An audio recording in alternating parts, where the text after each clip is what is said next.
everyone, and welcome to Glendale Community College Innovation Challenge 2022, where our students will pitch today in a final competition for cash prizes. My name is Gabriela Cojano. I am business faculty here at Glendale Community College. I teach entrepreneurship and small business classes. And I want to say, if you're joining us on YouTube, thank you so much for coming to this virtual event.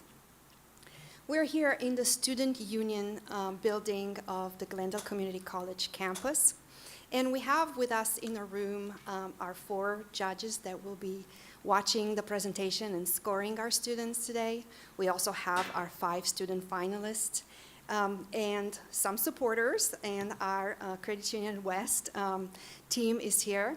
And also, I would like to introduce Rochelle Hall, Business and IT Department Chair, who would like to welcome you as well. Yeah.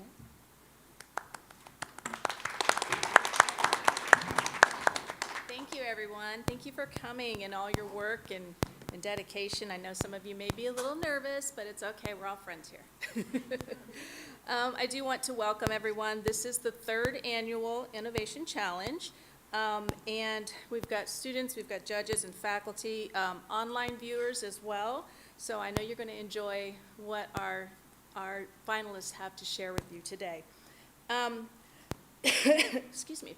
Special thank you to the Credit Union West. This is their 3rd year of sponsoring this event for our students, the prize money, and also collaborating with Gabriella in the workshop and helping present some really good financial sound information for our students. We really appreciate that. And I want to thank the judges for volunteering. There was some judging on the I don't want to say the back end, but of the videos, the entry videos, yeah, the pre-judging, there we go. I was a judge on that myself, and it was very difficult to pick 5. But thank you to Janet Brooks, Kendra Swenson, Yolanda Facio for your time. Really appreciate you going through and helping us with that. And then, of course, our judges panel here today. Gabriella is going to introduce you in just a little bit, but we want to extend our thank you to you as well for everything that you're doing for us. It's very much appreciated. The students, if you're a finalist, thank you for sharing your concepts, all of your videos, all the work you've put into this. You know, having that courage to keep on driving and doing what you're doing takes a lot, and we really want to thank you for sharing your creativity and your tenacity, your spirit, and we're looking forward to what you have to present today. And the last thank you goes to, of course, Dr. Kajana for all her work that she does with this, her unending time. She puts in so much time getting these events taken care of and making sure that our students have all the resources they need to succeed. So I want to thank her for helping you all, you know, reach out and let you know that the only thing coming between you and your dream is yourself. So let's make it happen. Thank you, Gabriella. Thank you so much, Rochelle. I want to share a little bit of background. I started the Innovation Challenge in 2020, and I started because I wanted to give students an opportunity to experience entrepreneurship, to develop an idea and create a pitch and actually present their idea. There's a little process that goes through developing a pitch and going through elements of an idea, right? So I wanted them to have that taste of entrepreneurship. And fast forward to today. Lots have happened, right? We had a crippling pandemic. We still do. We had a wave of job losses and resignations. And, well, a large number of people actually decided to become entrepreneurs during this time. In fact, the Census Bureau estimated their data that 30% more people are starting businesses now than before the pandemic. And, well, these people are starting businesses out of necessity, are starting businesses as a side gig, and are starting businesses to follow a passion and become their own boss, right? And we find that they're micropreneurs, they're solopreneurs. They start with less than $10,000, you know, but they're willing to, I guess, pursue their passion and see their dream realized, be their own boss. Another interesting fact is, according to data from Salesforce.com, they did a survey of the new entrepreneur, the new waves of entrepreneurs, and they asked them, what are the most important traits of entrepreneurs today? And they came up with creativity and critical thinking. And how interesting that is exactly what we're trying to do with the Innovation Challenge here at GCC. We are showcasing the innovation and creativity of our students and helping them get these important skills, critical thinking, communication, right? By engaging them with this experience, they will take these skills on their future, right? Career, future job, and of course, if they're ready, some point in their lives to start a business, right? This will all be relevant experience to them. So we're also holding this event during the National Entrepreneurship Week, and we do that on purpose because this is the week where National Entrepreneurship Week celebrates giving more opportunity to more people, resources for education and entrepreneurship resources, especially minority groups. So this is our goal and our aim here at Glendale Community College through our classes that we're offering, our programs, small business management, entrepreneurship studies, and of course the Innovation Challenge and other funding opportunities. So I would like now to present the agenda, if I may, and it's not letting me. Sorry. This always happens. Isn't that fun? All right. So what are we going to do today? We're doing a welcome and thank you. In a little bit, I will thank the instrumental people that make this happen, and we will then introduce the judges.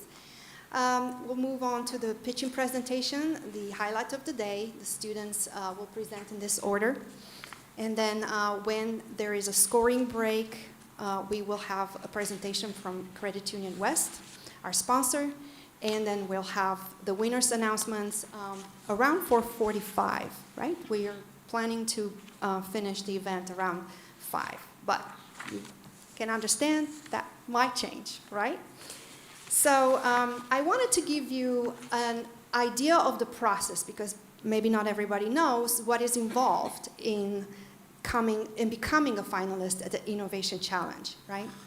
So back in December, we had our first workshop. My colleague, business faculty, Brent Kleiman, and I put together a workshop for students and brought 2 community entrepreneurs to speak to students. At the beginning of the semester in January, we invited everyone. We sent out a communication to all the students on January 18th to register for the Innovation Challenge, to enroll in a preparation course.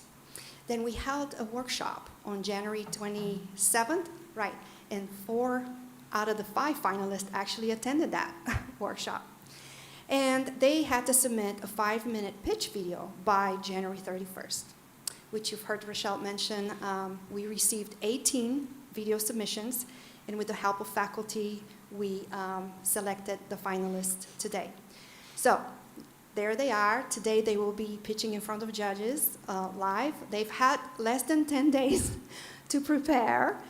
This has been a really intense month for them, right?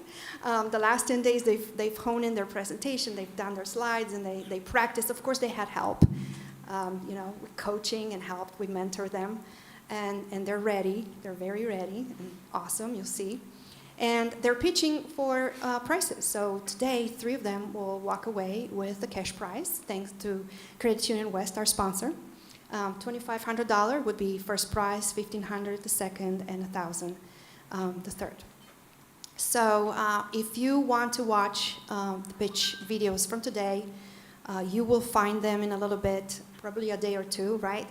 From our website, gccaz.edu/innovation-challenge. That's where you can also see previous iteration of the Innovation Challenge pitches if you want to see other students. And now, of course, first and foremost, thank you to all the people that made this event possible. I can't thank you enough. Our event sponsor, Credit Union West team, has been an amazing partner and helped program this event, organize this event. They've been here at the workshop, and they're here today. Four members, right? They're here today. And they have prepared a video that they will share at the scoring break. So, Ning Duong, Jill Seidenbrock, Laura Ullman, Kristen Carterson, Ryan O'Connor, thank you so much, you guys. Of course, our faculty, Heather Merrill, who is not here, but has been a tremendous help. Brent Kleinman, Rochelle Hall, Yolanda Facio, Janet Brooks, Kendra Swenson. They've helped with judging the video, organizing the event. And of course, two of them are here being the finalist judges. So, and of course, the admin specialist, the business and information technology specialist who helped us organize, brought the food in the back. Thank you so much, Sally Harvey and Emmy Fitzhugh. And last but not least, the IT support team, who is here to take a huge weight off our back with technology, and Joe Reynes and Mike Murray. Thank you so much. All right, and now we're going to do a judge's introduction, and I prepared a slide with their picture and their names, and I'm going to kindly ask each one of them to introduce themselves with the name, a title, and of course, if you could, also include how are you connected with entrepreneurship, entrepreneurs, small businesses. So I think all the mics are on. Would you like Go me to ahead, start? Yolanda, yes. Hi, everybody. I can't see you because you're behind me. So yes, I am an adjunct here at GCC. I'm also an SBDC advisor. So the Small Business Development Center is located at the Gateway Community College, and we serve all of the different community colleges and the county. We help small businesses start, grow, we help them get capital, we help them to sustain their businesses. We've helped a lot of folks during the pandemic to get aid for their businesses, so that's sort of what my day job is.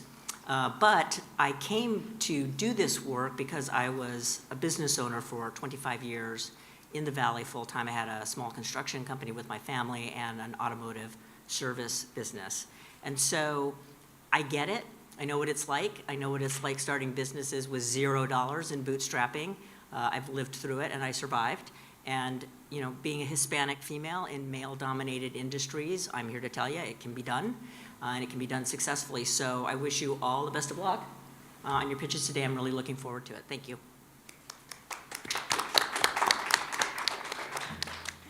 Well, hello. Hi, my name is Kelly List-Wells, and I am representing Charlie's Sports Grill. We're located at 81st and Union Hills. By way of background, I am also on the Glendale Chamber of Commerce and part of their education committee.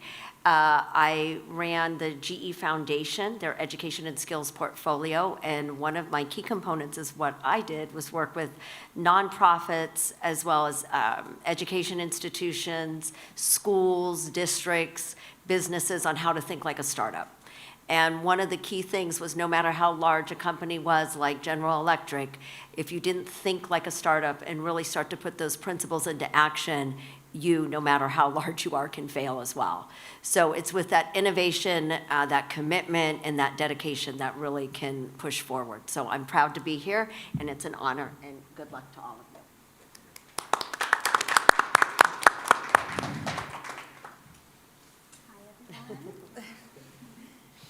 Good afternoon. My name is Ning Duong, and I'm the Chief Operating Officer for Credit Union West. We are extremely proud to be sponsoring this event. I grew up as a business banker, so I supported business owners in getting their loans to fund their businesses and also helping them through their merchant card services, payroll, and things of that nature to support and grow their businesses. I'm a huge fan of Shark Tank. I love watching Americans get on Shark Tank with their wonderful ideas and just become millionaires and successful and giving back to the communities. But one of the things at Credit Union West that we're really proud of is supporting our youth members and investing in the young, because we believe that they are the future leaders of Arizona and in our communities. And so I'm very happy to be here. I wish you all the best of luck, and I promise that I won't be like anyone on Shark Tank. We used to laugh that we have a dolphin tank, not a shark tank. Thank you. My name is Brent Kleinman, and this is kind of exciting for me because I have students, former students, participating in this. The fellow judges, I bank at Credit Union, I've eaten at Charlie's, so this is like, I mean, I feel like I'm at home. This is a great thing, but I have been a faculty member here at GCC from adjunct to full-time for the past almost 9 years, and prior to that, and even during some of that, I have started successful businesses and businesses that weren't so successful. But it's been so much fun going through the processes, and I'm so excited to see the number of students grow each year participating in this, getting involved in this, and the idea that the courage is there to try this, to do this, and to make your voice heard and have the opportunity to get a little leap into success is wonderful, and I look forward to hearing all the stories and all the pitches today. So best of luck to all 5 of you, and I think it's going to be something at the end of the day where we hate having to say, here's 1, 2, and 3, because they all look fantastic. Thank you. We're very, very grateful to have such wonderful judges today. Thank you so much for volunteering and being here. All right. All right, so here are student finalists, and this is the order they will come to present. This is the moment we've all been waiting for. That's why we're here. And you can see the name of their startup, the name of their venture, if you like. They have 5 minutes to present. We will keep time in the back. After 5 minutes, judges have 5 minutes of Q&A for each one of them. And when we're done, we're going to tally the scores. That's pretty much it. So I will introduce each one of them before I welcome to the stage. So Carson Rubison is our first. You can come, Carson. A little bit about Carson. He studies communication with a minor in photography, and he will transfer to ASU next semester.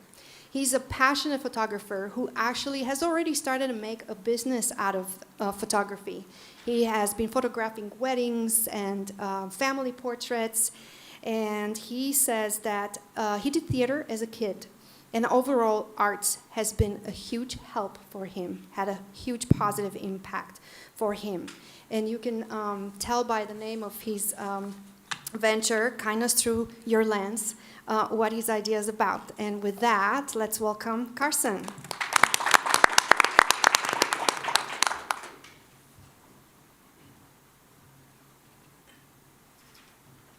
We need another hand. You can take the mask off. All right. Okay. Hello, everyone. My name is Carson Rubison. I am the founder and executive director of the nonprofit organization called Kindness Through Your Lens. Kindness Through Your Lens is an arts education nonprofit, and really what we're all about here is making a difference in student youth success by use of positive creative expression. So I wanted to get started by asking you all a question. Why is arts education important?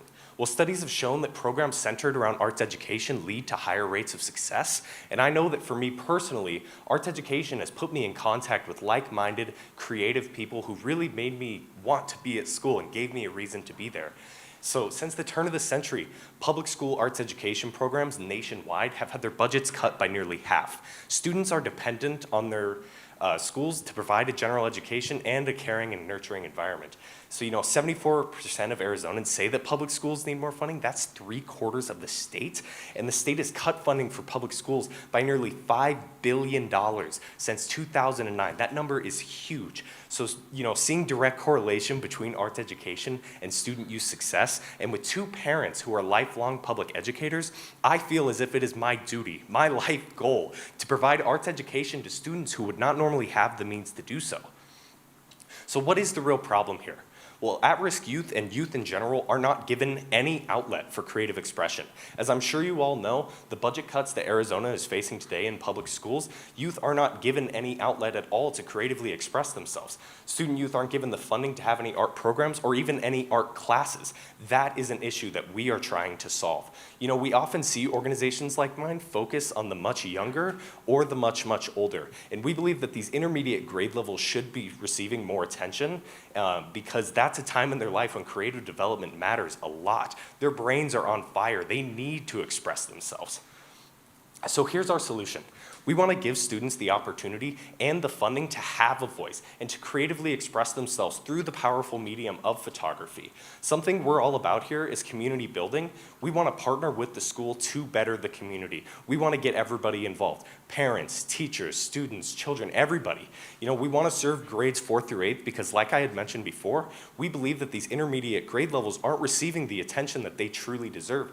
They need it the most, And so what we're trying to do here is provide an opportunity for these students. If they don't want to take us up on the opportunity, that's okay, but at least the opportunity is there for them by our organization. With the budget cuts, like I said, they don't have the opportunity. So that's why my organization is here today.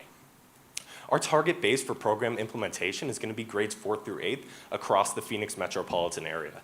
There are over 300 public schools in the Phoenix metro area, so the impact we can make as an organization is huge. But I'll get there in one second because I did want to talk about organizations like Kids in Focus. Kids in Focus is an arts education nonprofit, and what they do is work with at-risk youth and give them a new voice and perspective on life through photography. What sets us aside from the great work that Kids in Focus does is that we're implementing our program directly into the school as an after-school program. So if we're able to take that student out of their toxic environment and place them in a positive, caring, creative, and nurturing environment, this will surely affect their rates of success, not only inside the classroom, but also outside of the classroom, which is huge for us. So what will funding look like? Grant writing is obviously going to lead us to success. Organizations like the National Endowment for the Arts are going to be huge for us for getting off of our feet, but really something we're already trying to drive as an organization is consistent donations. We need consistent donations to be able to stay afloat and implement our program into as many schools as possible because this is something we are extremely passionate about. So the potential impact we can make, I was excited to tell you all about this. The potential impact we can make as an organization is huge. On average, there are 15 students in a classroom in the United States, and in Arizona, that number is 25. There are 300 plus public schools spanning across 30 districts in Phoenix alone, so the potential impact we can make, we can reach and change the lives of over 5,000 students just in Phoenix. Imagine what we can do on a greater Phoenix level, on a statewide level, nationwide, or even worldwide level. This is what we're all about. We want to change the lives of these students. So here's how you can make a difference. We understand the challenges that today's youth are facing, and we want to be a part in making a difference. The $2,500 is going to go to things like art galleries to display the students' work, photographic materials like cameras, film, lighting equipment, etc., and then really getting our tax-exempt status with the IRS. Once we are approved with the IRS, we are going to hit the ground running. We are hungry and we are ready to serve the greater Phoenix area, but that starts with this $2,500. Let us give these students the voice that they truly deserve, and please consider supporting Kindness Through Your Lens. Thank you.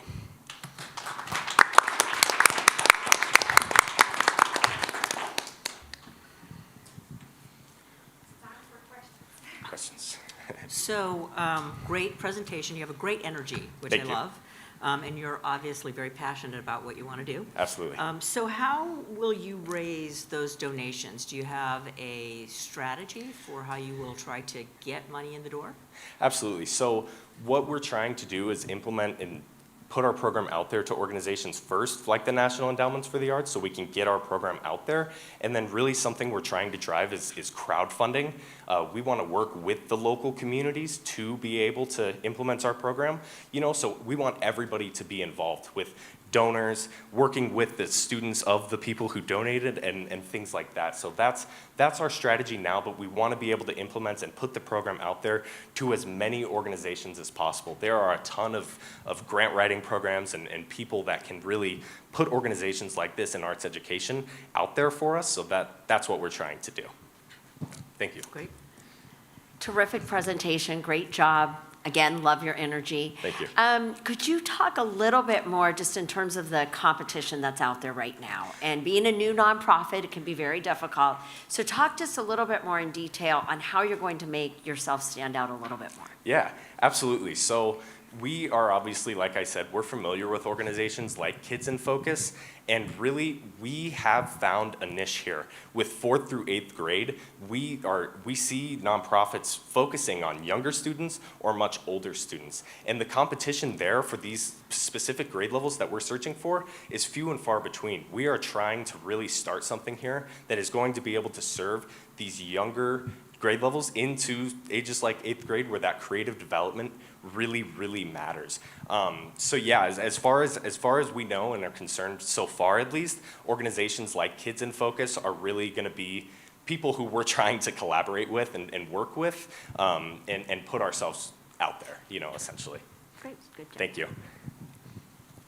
Excellent presentation. I'm a huge fan of bringing arts back to schools. Yeah. So great job. Thank you. My question is around your marketing strategy and Okay. how you get this information out there so that schools can connect with you about the program. Right. Okay, so we are trying to, first of all, I have 2 parents who have worked in public education for over 30 years now. So they have connections in the public education field that can put me in contact with people like art teachers, because I know how crazy school is right now. We don't want to put our program out, or we don't want to talk to a principal. We know principals are extremely, extremely busy right now, so we're trying to reach out to people like art teachers and people and parents in the community for schools so they can really push this out there. Maybe they can talk to their principal from there. But yeah, as far as our marketing strategy goes, we're obviously going to have a website and things like that. To put it out there to people, we'll run advertisements as well. And then, of course, with the connections that we have in the public education field through my parents, we'll be able to really push it out there valley-wide. Thank you. Thank you. Carson, I feel like I'm almost beating a drum here, but the presentation was excellent, and I want to make sure to say that before I start. I think photography, and you can correct me if I'm wrong, is almost a forgotten art amongst the arts that are out there. Yeah. Have you considered partnering and going, because music, theater, Yeah. those seem, even drawing or yearbooking or things, there seem to be opportunities. And Yeah. would you be open to taking your business and saying, I can grow and attract more people, maybe more money, if I work with others and collaborate with these other existing groups that reach people? Yeah, absolutely. That is something we would love to do. I have a personal background with a lot of the arts. I went to a art school for high school. So yes, when it comes to things like theater, drawing, painting, things like that, really we want creative expression for students no matter what it may be. I'm extremely passionate about photography, and that's something that I've been doing since I was extremely young. So I want to be able to put that out there first, but of course we would love to work with other organizations in bringing things like painting, drawing, sketching, things like that to our program as well. And one other follow-up question, if I've got a minute. I don't. Never mind. Sorry, Carson.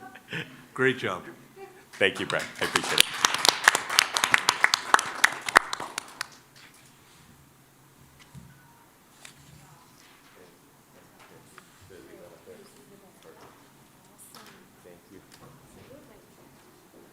Okay, let's get ready to invite Adam Murphy to the stage.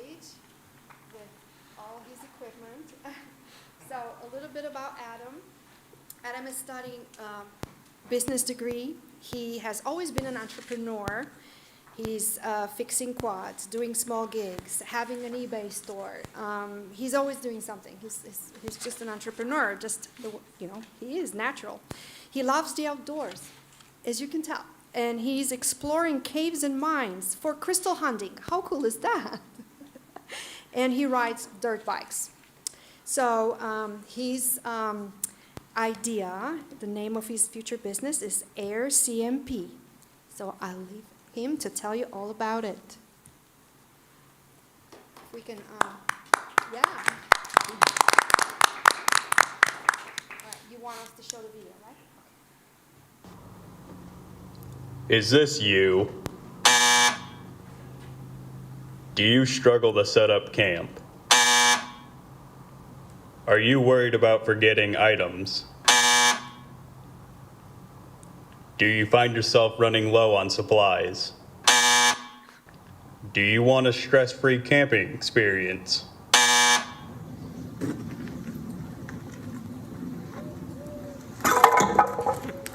Here, let me help you with that. And welcome to Air CMP. Thanks, Air CMP, for making this experience hassle-free.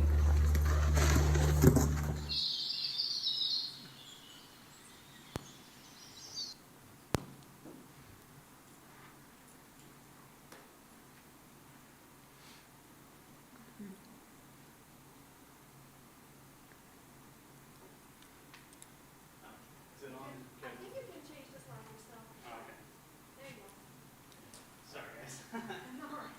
According to NYU's travel survey since COVID, only 44% of women. It's not on? Are we good now? Okay. According to NYU's travel survey since COVID, only 44% of Americans are taking a vacation requiring travel throughout the year. 36% of those who took vacations decided to pick a vacation setting which did not require flying, for example, within driving distance. Additionally, 36% of all Americans are considering camping as a primary mode of vacation since the pandemic due to social distancing. The following reasons are the primary reasons people do not go camping: the inability to pitch a tent, inadequate food supplies or camping equipment, or just a lack of camping experience in general. Introducing Air CMP. Air CMP is a modern vacation experience provider with a specialty in traditional camping and outdoor activity planning. We offer an outdoor camping experience which is individually tailored to our customer through a full range of convenient options. Imagine booking your spot on an app, hopping in the car, driving to a campsite that has already been set up, and nestled away from noisy strangers. That's the Air CMP vision. From the comfort of your own home, get the full camping experience without having to buy any equipment, set it up, cook your own food, anything of the sort. From a private location of your choice within service sites, get an outdoor experience like none other. Current service sites are Payson, Sedona, Prescott, and Flagstaff. Other lease and sublease locations are currently in the works. We offer full equipment rental with items such as housing and comfort, cookware, media, and sport, with items such as mountain bikes and ATVs available for rental. Meal preparation services cater to all dietary needs such as vegan, campsite setup, breakdown, and cleanup. Special occasion bundles such as the Valentine's Day package that includes candles, flowers, chocolates, and more. Outdoor activity planning such as scavenger hunts, hiking, and rock hounding. We also offer guides on the best places to mountain bike, ATV, and trail ride. At Air CMP, you can personalize your experience with 10 tents, 100 chairs, and 30 sleeping bags, you name it. For example, Bundle A is for 2 to 4 people and includes 2 two-person tents, 4 chairs, and 4 sleeping bags. This costs $100 per night and includes the previously mentioned equipment as well as 3 pre-cooked meals and 1 snack for each person for the entire 24-hour period. The expenses required for the equipment and food with this bundle are as follows. 1 two-person tent is $20, 1 camping chair is $5, a sleeping bag is $15, and food per day varies. So as you can see, the equipment pays for itself in a very timely manner. The target market would be outdoor enthusiasts, families, and beginning campers who need a little bit of help. We're grateful to provide this experience directly to the customer and are excited to be the first of our kind. As of now, there is only one competing provider in the market, which is Tenter. However, they only offer glamping services and person-to-person land sharing. There is not a tailored experience with meal prep, cleanup services, outdoor activity planning, and equipment rental, nor can a potential customer expect a consistent experience since the offerings are from private landowners. Startup capital and investor buy-in is always a helpful start, but we also have plans to improve our brand, digital platform, and advertising methods. With the cash prize, I would invest in the initial equipment expenses as well as developing the digital platform such as the website and app. With $2,500 loan, we can be fully operational with our most basic offerings. Thank you.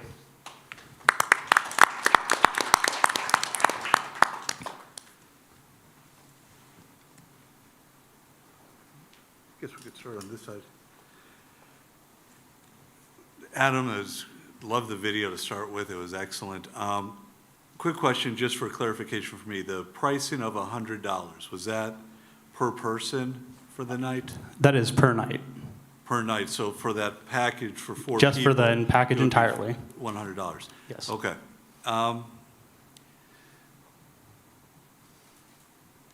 I love the concept. I think this is great because I am the person that basically throws the tent away and sleeps in the back of my SUV.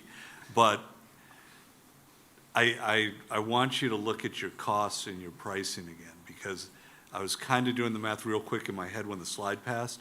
I think your costs with the tents, the sleeping bags, and the chairs add up over $100. You don't want to lose money on this. Correct. So you want to make sure to price this, because even at $200, if for 4 people, that's a smoking deal. Right. So look at that, but this is a great idea. And do you have land arrangements with? We're currently working with other people. I'm getting the idea out there and trying to get other people interested, but I do have potential interest already in sharing their land in places such as Prescott and Tucson currently. Okay. Thank you. Thank you. Thank you for your presentation. I am not a camper, so this is pretty exciting. My question is on scalability. So how many events can you support in any given weekend? That really varies because I'm currently, this was just an idea for about up until actually this competition started. So I'm currently working with to get some workers, but I do have my cousin and my brother currently interested, and we do want to get out there and service each location because we do have we do own a cabin in Payson, so we can get to stay up there, or we can stay up there if we want to service the Payson locations. But currently the Prescott and the Sedona locations, we'd just be driving. So I'd be investing in a more eco-friendly vehicle because I currently drive a 4-wheel drive vehicle to get out to the camp spots. All right, thank you. Thank you. Okay, great presentation, love the concept. In terms of marketing, do you have an initial target market that you would look at, and then what would your goals for expansion be? My goals for expansion would be truly to get a retail location so I can offer in-store kayak rentals and ATVs to showcase what we have as opposed to just on the website. And we'd also like to do RV rental. And another big thing for me was the land sharing, because that's profit for potential, customers or clients. And then just go back to that target marketing. So which, because you were very broad at the beginning from kids to families, and maybe starting off, you want to kind of have a segment there. So Correct. what would be your primary segment to start with? I'm sorry, I don't understand. Like your primary target age group. Oh, my So- primary target age group? Yeah. Well, for the backyard camping experience, I think that would be ideal for family get-togethers and, for example, birthday parties for ages, 4 to 10. Because that's the ideal time, when you're in the backyard, you don't want your kids running around all the time. And for the personalized experience, the getaway package that we have, that's ideal for anybody of any ages. But it's really for people who are new to camping, because we have guides on everything you need. Great, thank you. Great presentation. I love the idea. The video was great. Good energy. I'm not sure how I would feel if somebody took me on a date for Valentine's Day in the dirt camping, but, so my question is, one, have you started? Have you had any takers, put together any packages, gotten people out there? Have you thought about how to handle requests from lots of different locations when you're in Phoenix, and maybe you have somebody who wants something in Payson, and you got to drive all the way up there, so, which will affect your cost Right. of? So basically, as I said, the idea is just fairly new to me. So, well, it's an idea I've had for a while, but the whole business, getting it started, is new to me. So I would like to get other employees to service those locations for me. But however, for now, it's just going to be me and possibly my brother and my cousin that are servicing these locations. Have you started? We have not started yet. Okay. That's, Good. if I win, hopefully. Got it. What was the other question? I'm sorry. That's it? Yep. All right. Thank you. Thank you.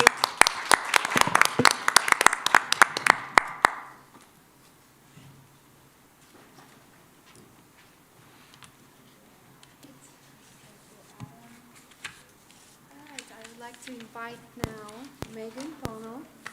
A little bit about Megan.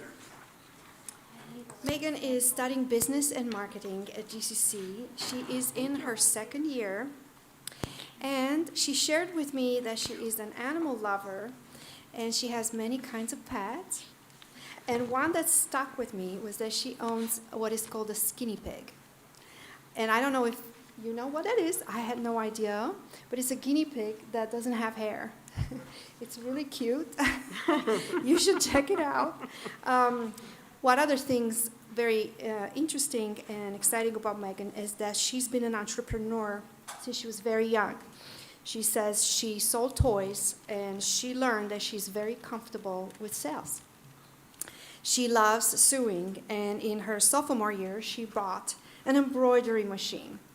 And you can guess with the name of her business soon, right, to be shown, Designs from Thread, what is her idea about. So I let her tell you all about it.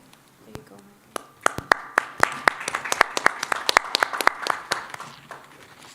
Megan. Hi, everyone. I'm Megan Bono. I'm the current president of Designs from Thread.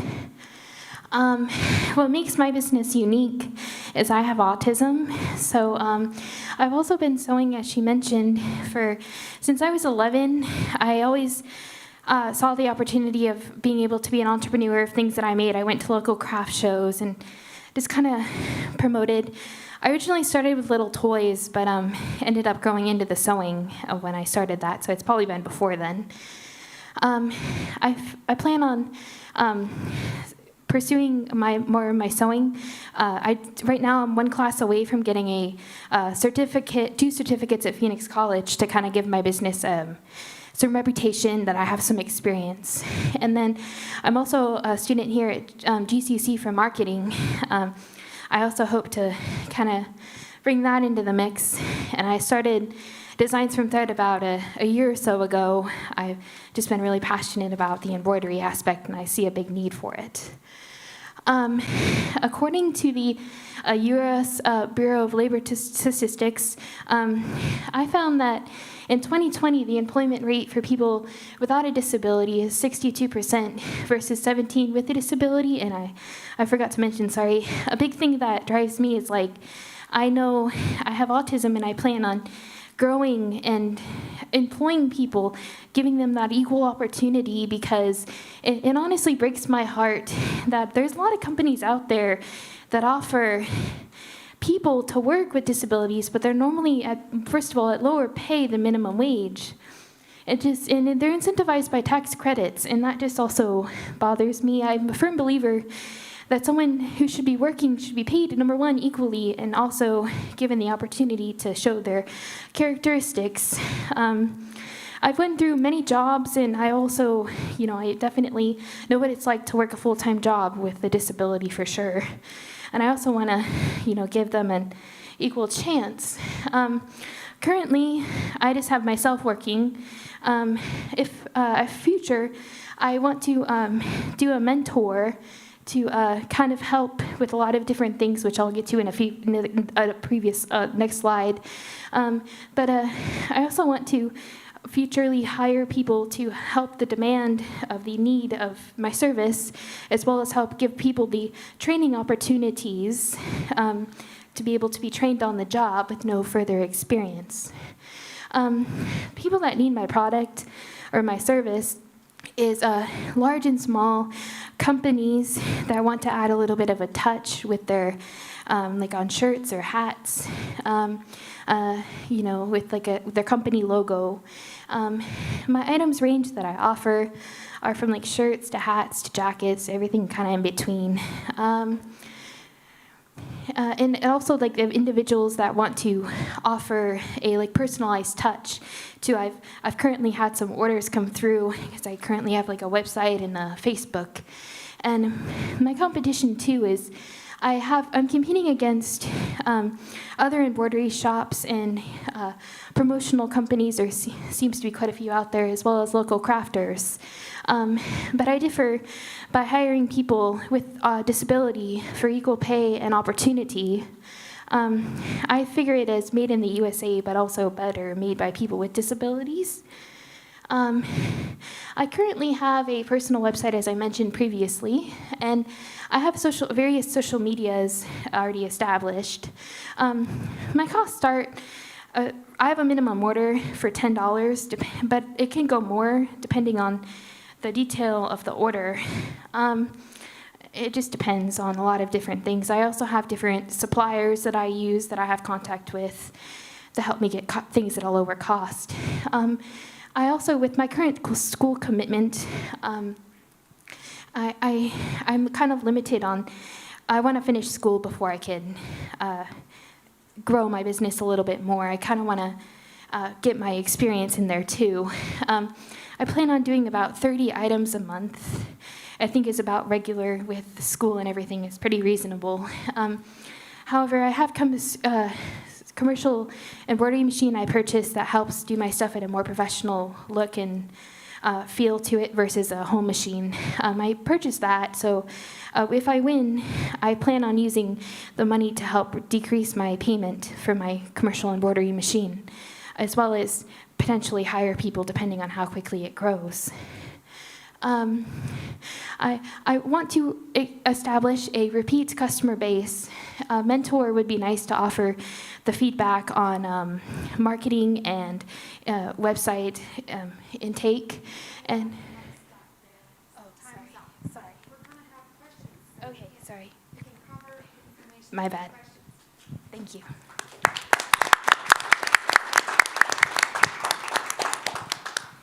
So my first question for you, great presentation, well done. Thank you. So how much can you do once you finish school? So I think you told us 30 pieces. How would that grow or scale? It would scale via the social media and the website. I can offer more than that, but I kind of want to keep it at 30 until I finish school. And when you finish school, 50, 100 pieces? Yes. I plan to hire individuals to help the demand. Perfect, great. Yes. Hi, excellent job. Thank you. And thank you for the beautiful little bag here, too. Thank you. So I just wanted to piggyback off of the previous question there. Yes. In terms of right now, you're doing approximately 30 per month. Yes. And you're using social media and websites to kind of build your clientele. How will you expand to reach maybe local companies within the community? Have you put thoughts into local establishments that you could also reach out to help with the embroidery? Yes, I didn't mention in the presentation, but I've also had my own time of going out to shops and introducing myself and giving them a pamphlet of my services I offer with a little bit of background. I've done that too. Perfect. Great. Thank Good you. job. Hi, great presentation. Thank you. I was very pleased to hear about your commitment to diversity, equity, and inclusion. That's amazing, so Thank keep you. that up. My question is, you mentioned that you support or make embroidery for businesses and folks that need marketing and logo items. Yes. What's your biggest success story? I'm not sure what you mean by biggest Who's story. your biggest client so far? Honestly, I just got an opportunity actually via Facebook. It was an opportunity to do for a local baseball women's league. They wanted us to do pants and visors, and I would just have little things like that. And I also did a order previously also for backpacks for, I think it was a basketball team. I did over 30 backpacks. So I just kind of take in what I can and do what I can. That's excellent. Thank you. Thank you. Megan, it's so good to sit here and watch you there instead, and usually it's the opposite with us. But please, you got a couple questions. Don't ever sell what you're doing short. Definitely. You're doing phenomenal with certain stuff, and this logo is incredible. Thank you. My question is, will you need commercial space at some point to operate this business? Have you considered when it grows larger than maybe your apartment or your home? Yes, that was on a previous slide I didn't quite get to. Okay, no problem. I was going to ask for help with that as well. Okay, that's fantastic. Thank you so much, and great presentation. Thank you.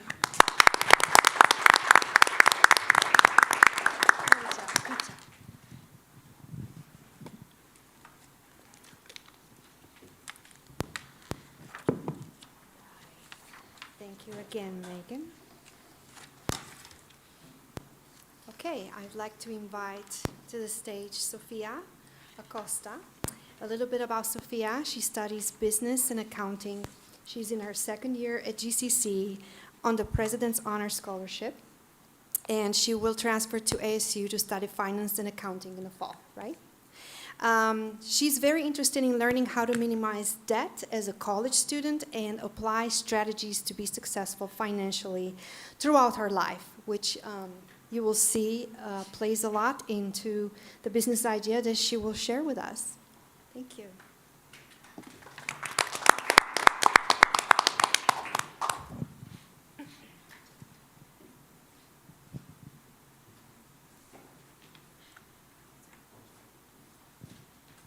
Hi, my name is Sofia, and today I am bringing you Finance Friend, which is a mobile app that makes managing your money more simple, easy, and convenient. Have you ever asked yourself, how much debt do I have, and how do I pay it off? How do I budget and save my money, and how do I improve my credit score? Well, these were all questions I asked myself junior year of high school when looking at the cost of college, and that's where my passion of personal finance started. And this really is a problem as high schoolers, college students, and young adults aren't getting the personal finance education that they need. And so with that, there is increasingly high student debt, and many don't have enough savings for emergencies, as well as having a low credit score, which can make it hard to buy a house or a car. And so with the solution of this app, you will be able to create a budget and you will get notifications if you're about to go over. You will also be able to monitor your spending and see exactly what you are buying every month, as well as paying your bills in the app, and you will get reminders if they are due. You will also be able to track your debt and set goals when you want to pay it off by. You can check your credit score and calculate your net worth. You can also have automatic savings, you can cancel subscriptions, and you can request or pay money to others. You can also learn personal finance within the app with articles and videos, as well as playing a finance game and getting money-saving offers. And so a little bit more about the game. It is called Money Mindful or Not. It is a simulation, so it's sort of like reenacting real life.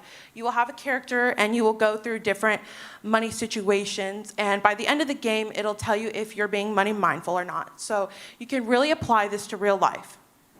And so with the market and users that would use this app, well, 17 out of 50 high schools, 17 out of 50 states require a personal finance education in high school. So in reality, it should be all 50 states. And in a survey, 50% of high school seniors say they wish they were taught this. And so the US debt is 1.6 trillion for student loans, which is really high. So it has lasting effects. But the good part about this app is that it's so universal. Really, anybody can use it and get benefit out of it. And so with the competitors, there are a lot, such as Mint, which focuses on budgeting, Prism, which focuses on paying your bills, Credit Karma, you can check your credit score, Venmo, you can pay or request money to others, Truebill, you can cancel your subscriptions, and Robinhood, you can do investing. But the advantage with Finance Friend is what we do is take all of those apps and combine it into one. So it makes it easier for the user instead of having to go app to do those things. And then we also offer the learning component with the articles, the videos, and the game. And so the revenue streams of Finance Friend, we would offer a basic plan that would be free, and we would get money with the ads incorporated in there. With the free plan, there would be less features. So with the premium plan, there's a subscription of $7.99 a month or $79.99 a year, and there's a free 30-day trial to try it out. And so there's additional features with the premium, like you can link your bank accounts, your mortgage, and instead of with the basic plan, you're having to manually enter that in. And so we will also have partnerships to offer money-saving deals. So for example, with financial institutions, we could partner with Credit Union West and give college students a reward incentive for opening a checking account with them. As well as retailers, we can promote coupons and deals that they're offering, so we're also saving the app user a lot of money that way. And so with the team, I have looked into finding an app developer that is qualified and has experience in building an app like this, because it is very intensive, as well as a marketing agency or a manager that can help get those promotions. And so with the 2,500 and how to make this get started, we will start with building a prototype, getting it created, as well as adding those team members and getting those partnerships. And so that is Finance Friend. It really has the opportunity to bring so much value with the personal finance education component, as well as changing the way that millions could do their finances. Thank you.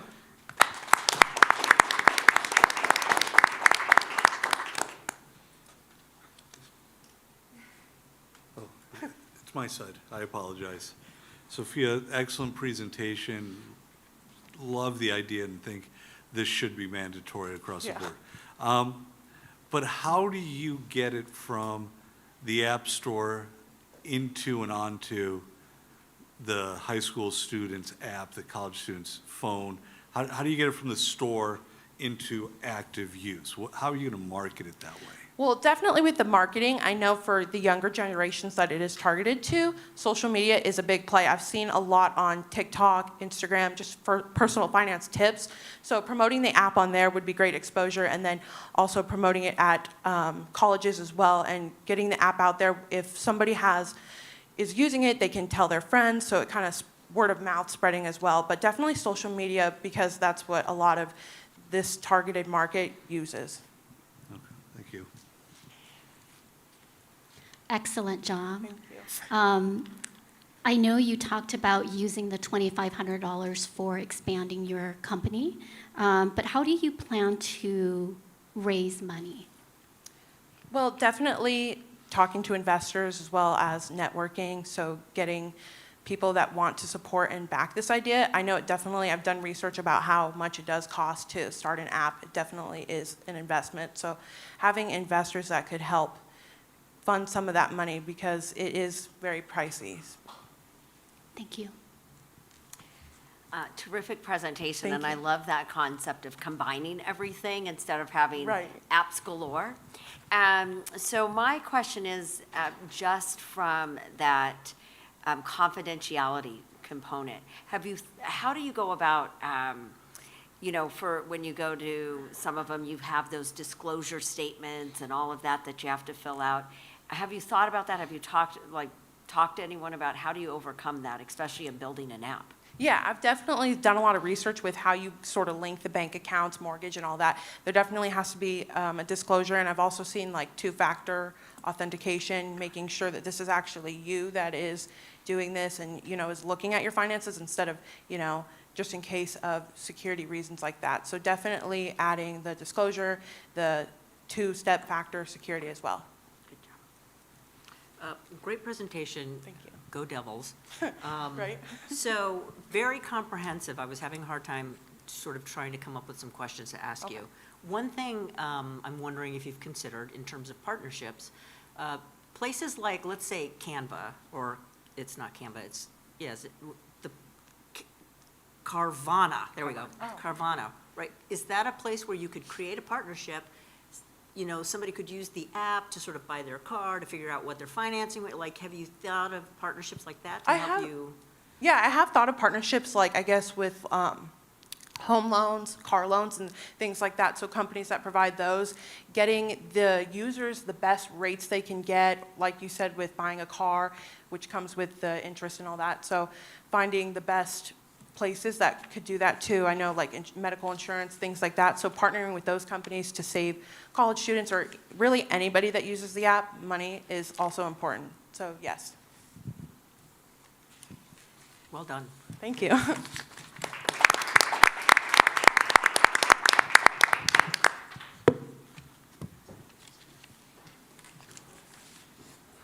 right. So we've come almost to the end. We have Tia Watts now that I'm inviting to the stage. And Tia is studying behavioral health at GCC. Her dreams and aspirations are to become the headmaster of her nonprofit tuition-free boarding school.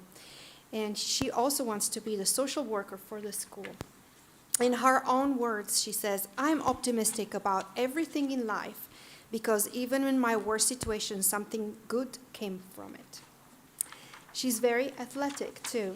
When she was 9, she won first place in Junior Olympics swim 50-meter backstroke, and 2 years later won first place in the state of Michigan tournament for 80-meter dash in track. And now she swims for exercise and relaxation. So we'll listen to her presentation, Transform Easy. Here you go.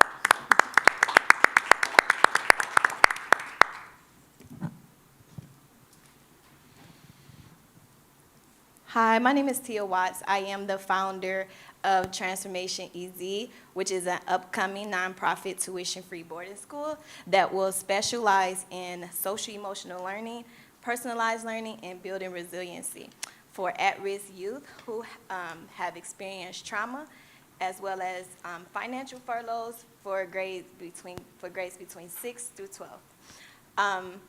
A little bit about trauma is, having experienced childhood trauma, having divorced parents, experiencing emotional abuse, financial instabilities, and parents or people in their household who abuse drugs and alcohol. So by a show of hands, how many of you know someone or have experienced childhood trauma? So I too know someone who has experienced childhood trauma. This is my brother Shantez. He died in prison at the age of 24 by suicide. His father was incarcerated for 13 years of his life, and unfortunately we did not have the finances nor did we have the mental health resources to give my brother the help that he needed. So according to ACEs, and ACEs is just adverse childhood experiences, which is a combination of trauma and adversity. And so according to them, children who experience childhood trauma have learning problems, lower grades, more suspensions from school, increased use of health services, including mental health services, increased involvement with child welfare and juvenile detention justice system, and it actually lowers the individual life expectancy nearly 20 years, and actually also long-term health problems such as heart disease and diabetes. And also 34.8 million children actually experience childhood trauma between the ages of 0 and 17. So this actually leads to adult outcomes, which is alcohol, chronic depression, being prescribed antidepressant prescriptions, being involved in domestic violence, as well as the, epigenetic trauma, which can be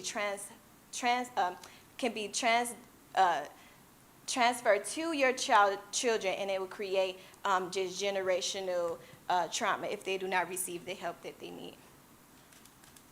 So our solution for our school is to promote social and emotional learning, personalized learning, mindfulness, therapy, therapeutic exercises, building resiliency, providing a safe and nurturing environment and stable environment, and neuroplasticity, which is rewiring the neuron pathways and providing overnight shelter.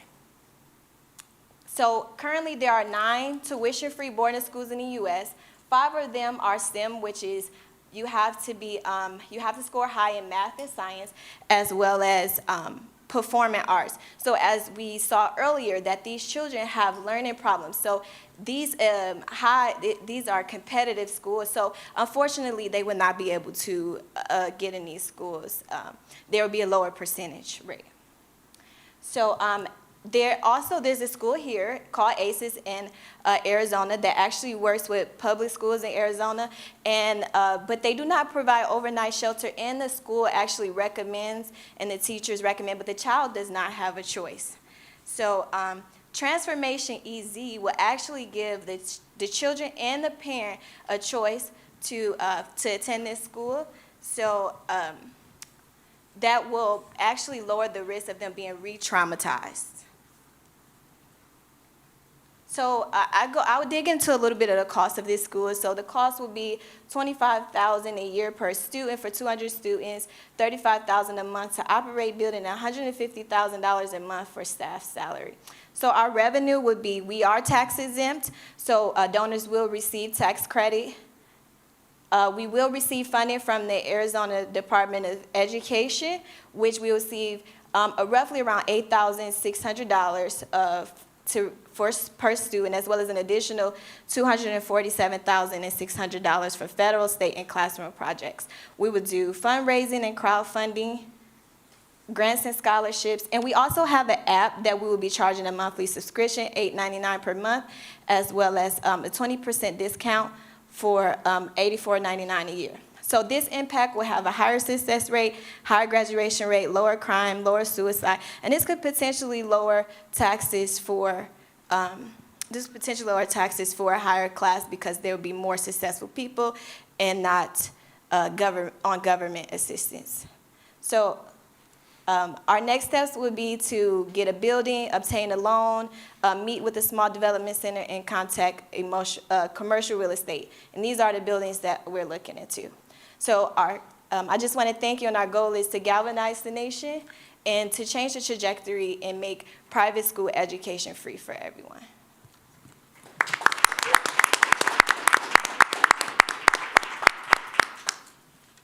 So my question is around startup costs. So have you thought about or worked through what the initial loan size might be to get off the ground, what you might need, resources, that sort of thing?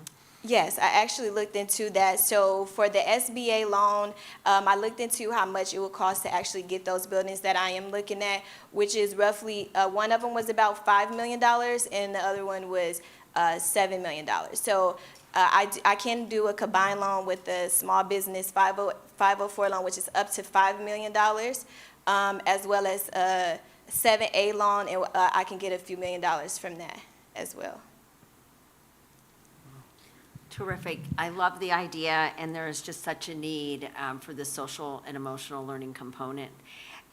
So kind of just back to, oftentimes when you're looking at these loans, they look for track records. And so how are you going to share that data? You've done a lot of research there, but do you have any success? Have you been working with students currently? So right now I am a part of the school district, Creighton School District, I am a part of Creighton School District. I am on their committee, their PTO committee, and I am the treasurer for that. So I have been working with that. I haven't had any students, like any donors as of yet right now. But yeah, I have been working with different schools, and I also plan on getting on their community, the Creighton Parent Advisory Board as well. Terrific. Good. Yes. Great presentation. It really takes very special adults to work with students at risk. And so have you thought about what your process will look like as far as hiring and bringing on the right staff? Yes. So just seeing their background, have they experienced trauma, or do they have an education in the trauma field? Do they have children? as well, and what is their overall look and take on dealing with children that are at risk? Like, do they have a love for children? Do they have a love to change the world and to help change the trajectory of these children's future? So it take a special kind of person to work with students. So actually just taking them through an intense process to see how would they even interact with a child like that. Thank you. You're welcome.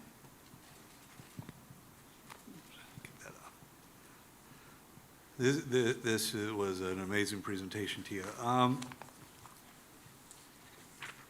With getting students, and I love the idea that you open this up in a different way than many of these schools are, by allowing parents and children to say this is an option they want.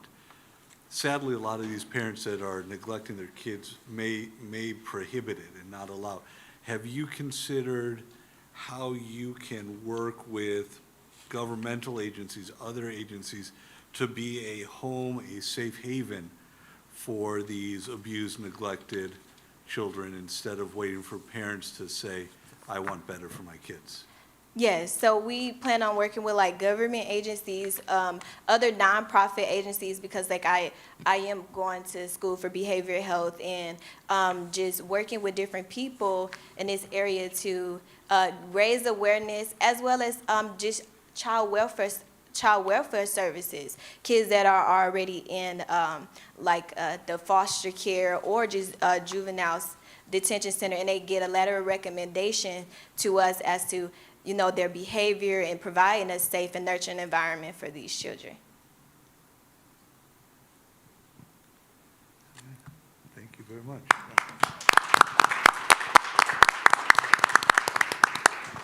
Thank you.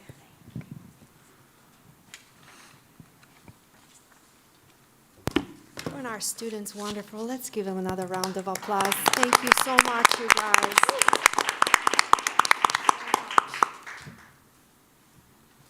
Well, this concludes our presentation, and our judges are scoring right now. They'll get some time, 10 minutes, right, or so. And in the meantime, Credit Union West will has a presentation ready for us. Kristen Carstensen will come here. She's the Learning and Development Specialist at Credit Union West, and she has prepared a presentation and a video. So there you are. Come on, Kristen.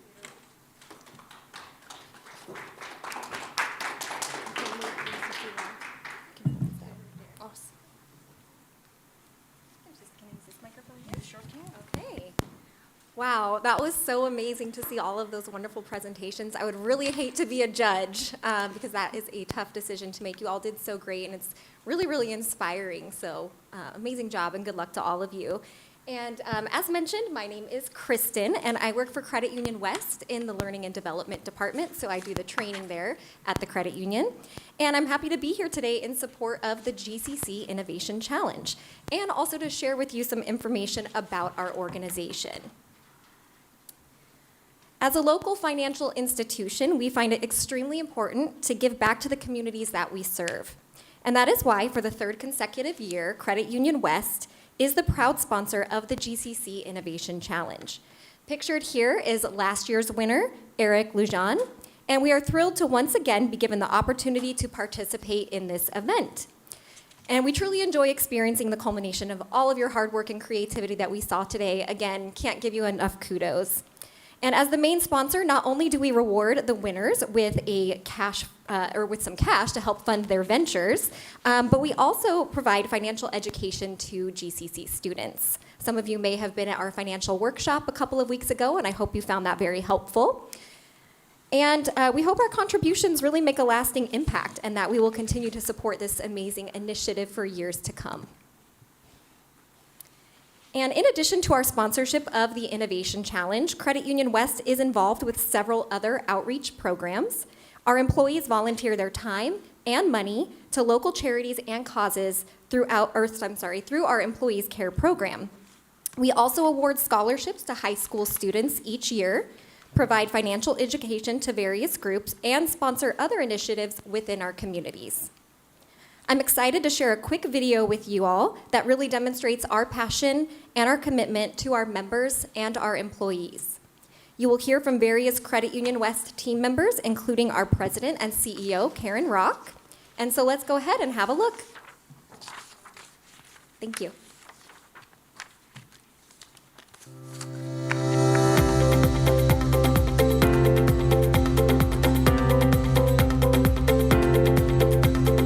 Being at Credit Union West, what really brings me joy in serving our membership is simply helping them. I'm considered what I would call a credit union brat. I've been in the industry since I was 16, and I worked my way up through every position into where I am today.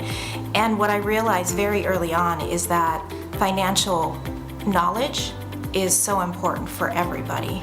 And so to be able to work with our members and provide that knowledge and make them more empowered to make the right decisions from a financial perspective really brings me joy.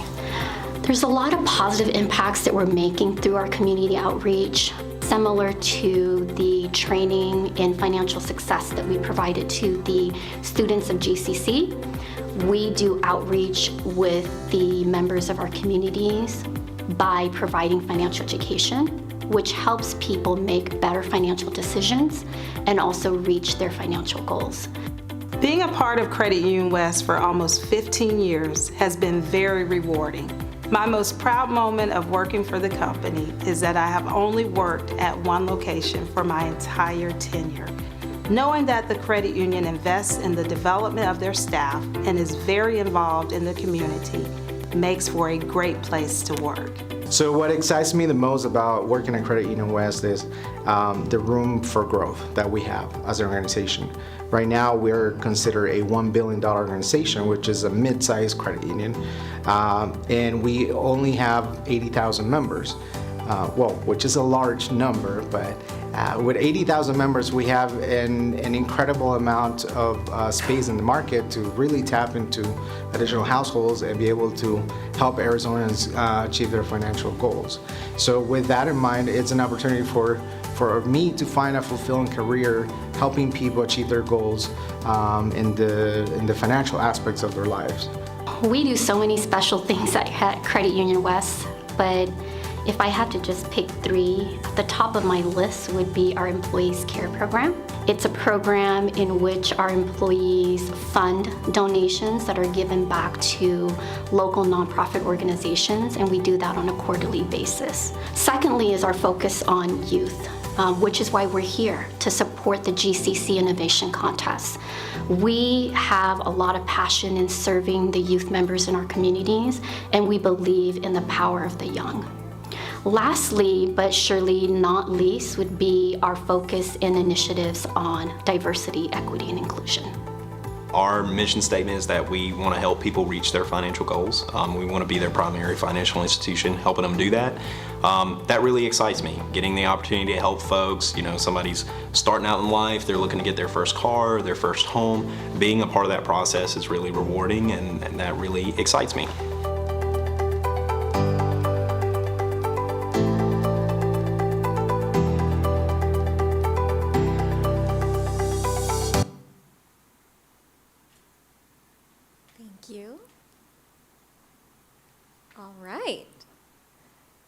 So as a thank you for this wonderful partnership that we have here, we have an offer for GCC students. And you can receive a $150 cash bonus when you open a Heritage High Yield or Loyalty Rewards checking account. All you have to do is visit one of our branch locations or go online to cuwest.org/GCC and use the promo code GCC150 before March 31st. You can also scan the QR code that you see here on the screen, and that will take you directly to our website. And we would love for you to become a Credit Union West member if you're not already. Our amazing employees are ready to help you achieve all of your financial goals. And one last note, I would like to take a moment and mention that we are currently hiring full-time and part-time employees. Previous financial institution experience is not required for many of our open positions, and we would love to have a lot of our smart students here in the room possibly join us. That would be great. And Credit Union West does offer competitive compensation with a $20 per hour minimum wage. And as a Credit Union West employee, you will enjoy many wonderful benefits, including education and tuition assistance, medical and dental and vision insurance, a 401k plan with a company match. We also have an employee referral program and a lot more. So to apply, you just need to visit the Credit Union West website and then click on careers. And thank you again, everybody, for having us here today, and good luck to all of you. Thank you.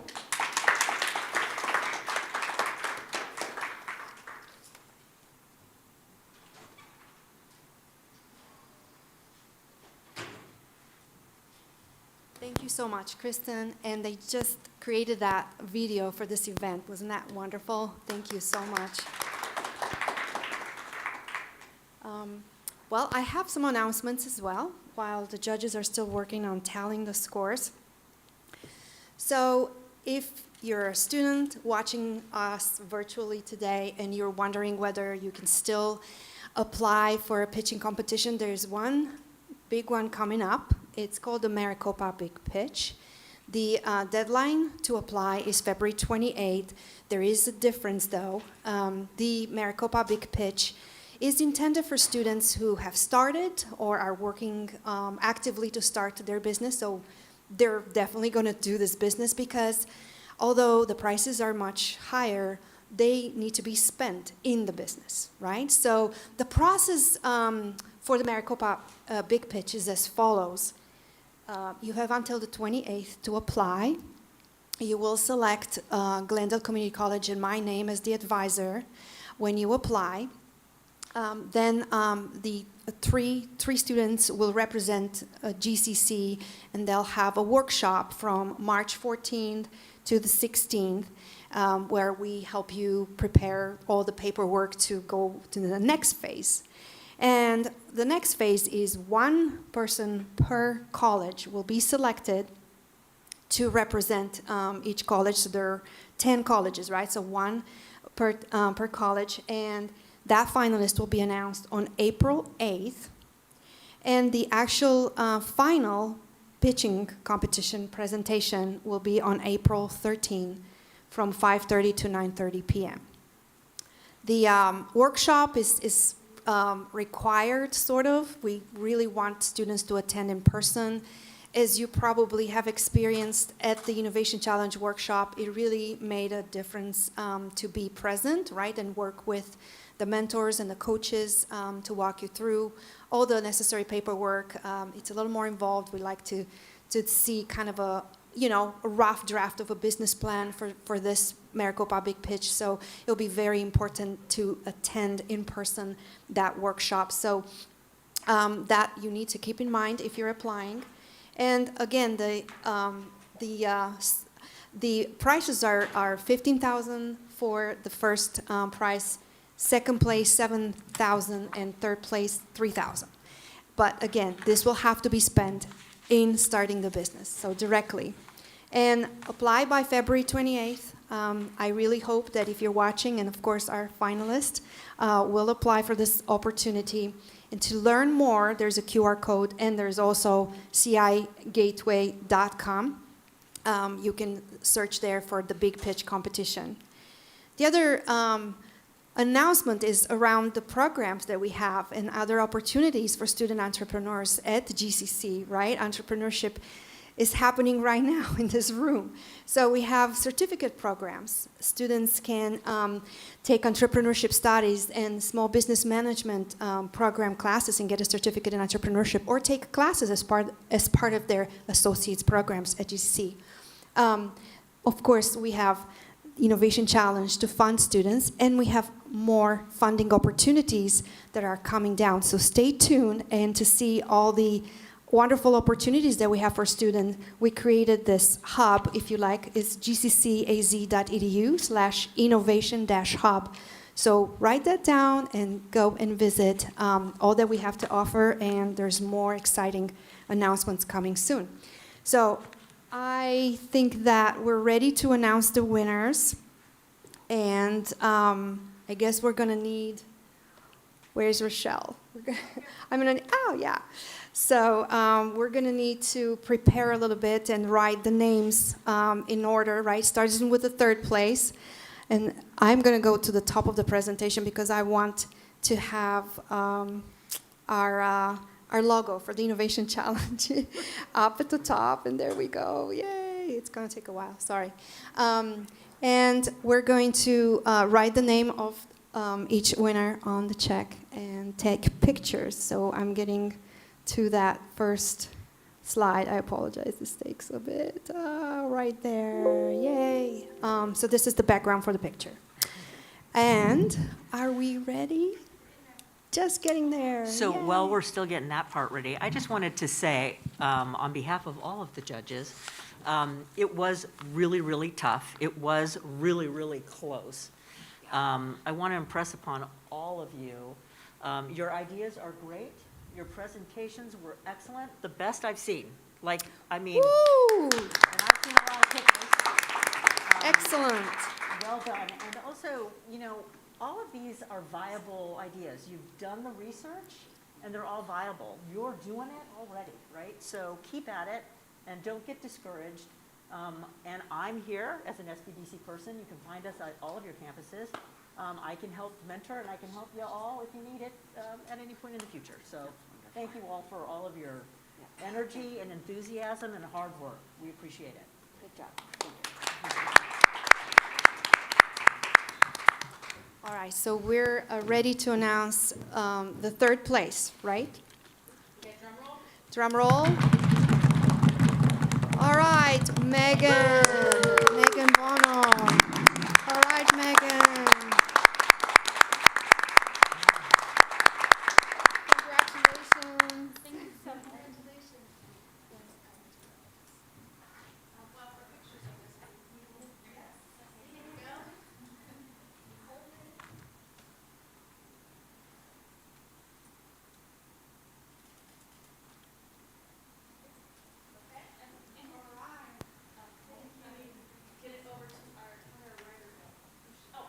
Sorry,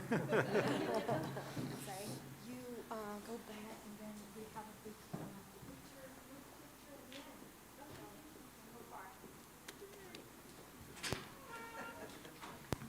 All right, so we can take this time, and if judges would like to share more of their impression on, you know, what they've seen today, if they have any remarks while we're waiting to write the names of the winners, the other two winners.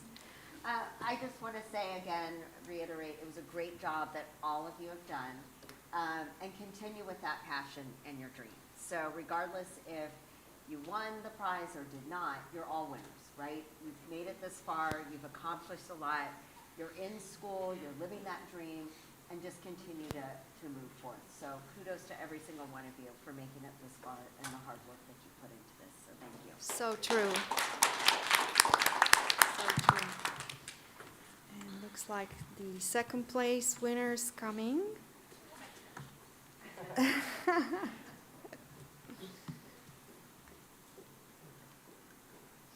Drum roll. Second place winner, Carson Rubison. Come on.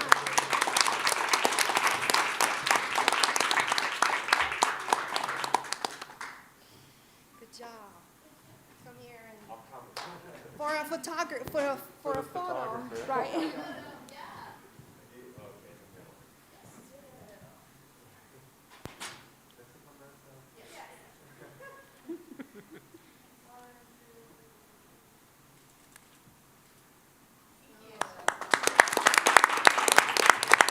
Congratulations. All right, and now the big announcement. The first place winner. So Brent, you weren't here, but I was asking the judges to share opinions of, remarks, encouragements, anything that you want to add, I guess, tell students? Follow your dreams and don't wait for perfection to decide to launch it. I'm wearing my mask, I think of that as protection. But don't wait for perfection. There's never going to be the perfect time to take that next step, that huge leap. You just be smart, but follow your dreams, do it, and if you fall, get back up and do it again, and don't quit when it gets tough, because you're so darn close to success. You just don't know it. Yes. Thank you, Brent. And now, drum roll for the first place, Sofia Acosta. Come on, Sofia.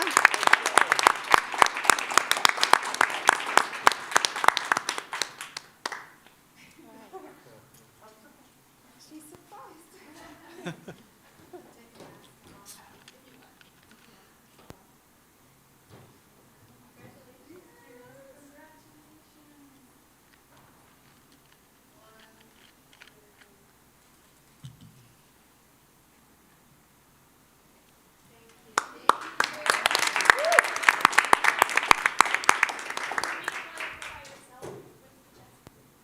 Yes. And while we're celebrating now and taking more pictures, I will conclude the streaming of this event. Thank you so much. If you came on virtually to watch the pitching competition. And again, I hope you come to join us at GCC for classes and for other opportunities for funding. Thank you. Thank you, Deborah.